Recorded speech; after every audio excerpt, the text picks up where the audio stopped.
ગીર સોમનાથના ગીર અભયારણ્યની આસપાસના વિસ્તારમાં ગેરકાયદેસર રીતે ચાલતા રિસોર્ટ, ફાર્મ હાઉસ અને હોમસ્ટે પર વહીવટીતંત્રે કાર્યવાહી કરી છે.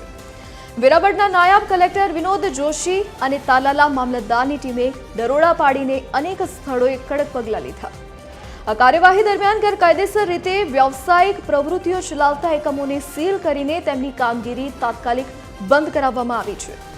તંત્રની આ કાર્યવાહી ગીર અભયારણ્યની સુરક્ષા અને પર્યાવરણના સંરક્ષણને ધ્યાનમાં રાખીને કરવામાં આવી છે. અભયારણ્યની આજુબાજુ જે પણ કોમર્શિયલ એકમો ચાલી રહ્યા છે એમના પર જે ઉલ્લંઘનો કરેલા છે, જે મનસ્વી રીતે એમને બાંધકામ કરેલા છે, ફાયર એનઓસી, ફોરેસ્ટની એનઓસી અને લેઆઉટ પ્રમાણે બાંધકામ, આ જે નિયમોનું ઉલ્લંઘન કરીને મનસ્વી રીતે જે એકમો ચલાવી રહ્યા છે એના ઉપર નિયમ અનુસાર કાર્યવાહી કરવા માટે કરીને સાહેબ દ્વારા હુકમ પણ થયેલા છે.